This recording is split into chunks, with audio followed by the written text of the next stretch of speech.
আমি জানি আপনারা অনেক গল্প শুনেছেন, মহাভারতের কথা, মহাভারতের আলোচনা। আজকের আলোচনাটি একটু পরিবর্তন বুঝতে পারবেন। মহাভারতে যে যুদ্ধ, একদম মহাভারতের সর্বপ্রথম থেকে আজ আলোচনা করতে চাচ্ছি। একদম প্রথম গ্রন্থের প্রথম অধ্যায় থেকে আলোচনা শুরু করছি এবং ধীরে ধীরে একদম শেষ পর্যন্ত এক এক ধাপ করে করে আলোচনা চলবে। চ্যানেলটিকে সাবস্ক্রাইব করুন দয়া করে। মহাভারতের কথা আলোচনা করলে প্রথম ভরতের কথা আলোচনা। ভরতের রাজত্বে তার রাজ্যে সুরক্ষিত এবং তার রাজ্য পরিচালনা খুব তীক্ষ্ণ বুদ্ধি সহকারে তিনি রাজ্য পরিচালনা করেছিলেন। তাই ভরত মহারাজের জয় হয়েছিল, জয় জয়কার হয়েছিল ত্রিভুবনে এমন এক সময়। আর এই ভরতের পুত্র শান্তনুকে রাজা বানিয়ে ভরত যখন দেহত্যাগ করেছিলেন, শান্তনু মহারাজের রাজত্বকালে সেই যে ঘটনাগুলি ঘটছিল তা আপনারা অবগত অল্প অল্প, আর যেগুলো অবগত নয় তারা আজ আপনারা শ্রবণ করতে পারবেন। নিঃসংশয়ভাবে আপনারা শ্রবণ করুন। ভরতের পুত্র শান্তনু মহারাজ তিনি বিবাহ করেছিলেন তিনি গঙ্গাকে বিবাহ করেছিলেন। তো গঙ্গাকে যখন বিবাহ করেছিলেন, সে বিয়ের রহস্যটা আপনারা অল্পখানি জানে নিন। একদিন শান্তনু মহারাজ নদীর পাড়ে ভ্রমণ করতে গিয়েছিলেন এবং তিনি দেখতে পেলেন একটা অসামান্য সুন্দরী নারী, যার রূপে বিভোর হয়ে তিনি উন্মাদ হয়ে গিয়েছিলেন এবং তিনি এই গঙ্গাকে বলেছিলেন, হে নারী, আপনার রূপে আমি মুগ্ধিত হয়েছি, আমি আপনাকে বিয়ে করতে চাই। আমি হলাম হস্তিনাপুর নরেশ শান্তনু মহারাজ। গঙ্গা বলেছিলেন, আমিও তোমার রূপে আকৃষ্ট, কিন্তু আমার কিছু শর্ত আছে। যদি শর্তগুলো আপনি মেনে চলেন তাহলে আমি তোমাকে বিয়ে করব। তখন শান্তনু মহারাজ বলেছিল, আপনার কি শর্ত আছে? যে শর্ত আপনি বলবেন আমি সন্তুষ্ট আছি, কিন্তু আমি তোমাকে বিয়ে করতেই চাই।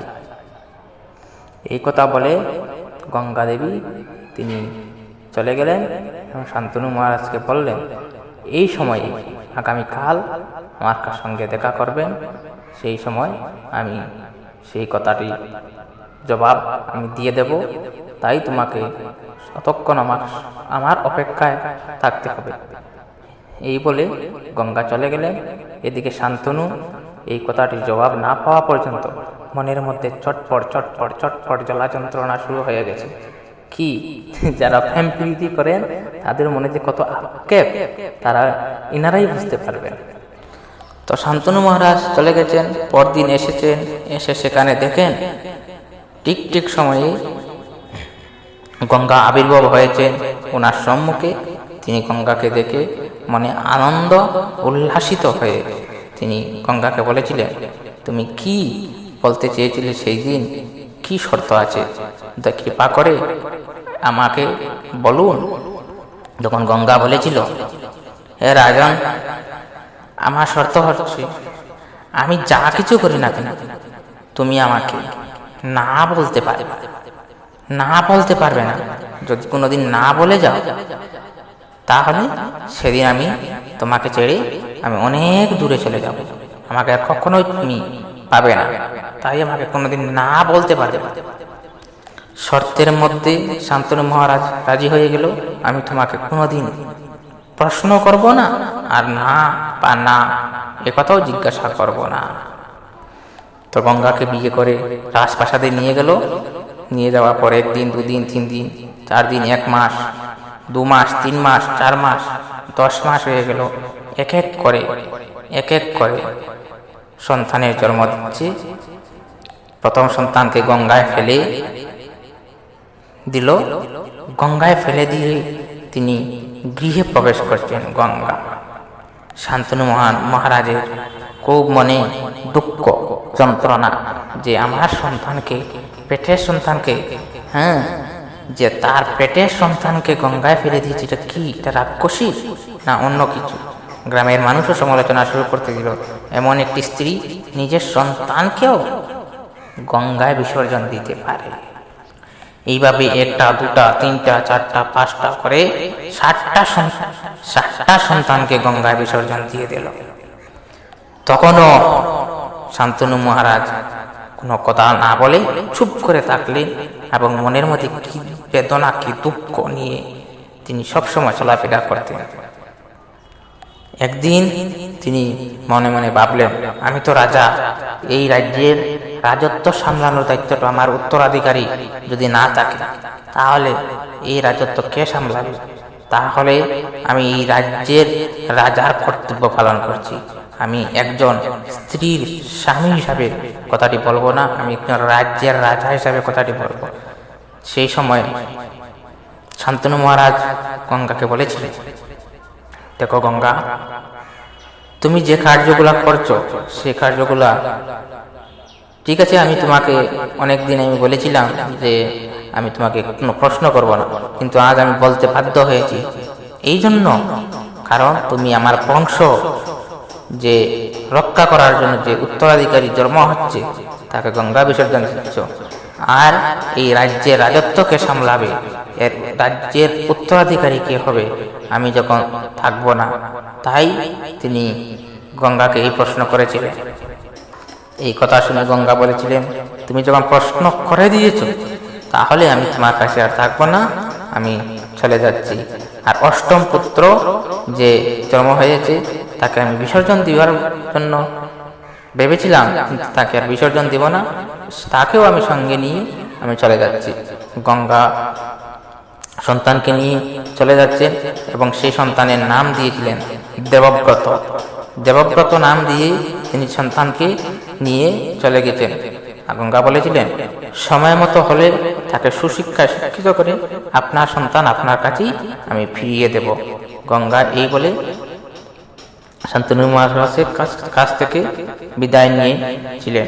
আর যাওয়ার আগে বলেছিলেন, বাকি যে 7 জন আর দেবব্রত নিয়ে 8 জন, এই 8 জন ছিলেন পূর্বজন্মে অষ্টপশু।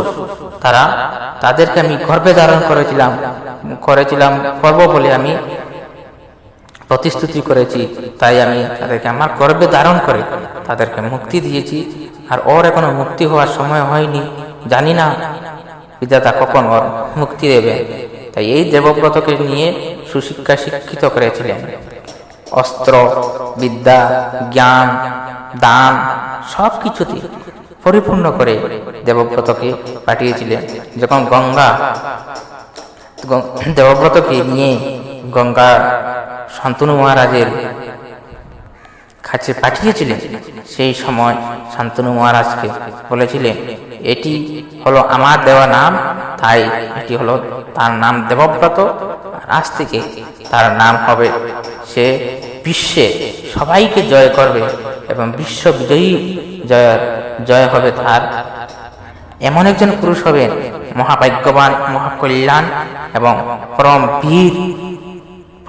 বীর হয়ে থাকবে, এই জগতে অমর হয়েও থাকবে। তাই এর নাম বিশ্ব। সেদিন থেকে তার নাম হয়েছিল বিশ্ব। এখানে কথা হচ্ছে, এই জগতে যারা স্ত্রীর কথায় ওঠা বসা করে, চলাফেরা করে, তাদের এই সমস্ত দুর্দশায় দিন যায়। এটা বাস্তব কথা। আপনি মহাভারত দেখুন, যারা স্ত্রীর কথায় উঠা বসা করেছিল তাদের দুর্দশায় জীবন কাটিয়েছে। ভাগবত দেখুন, যারা স্ত্রীর কথায় উঠা বসা করেছে তাদের এইভাবে দিন গেছে দুর্দশা আর বংশের বিনাশ।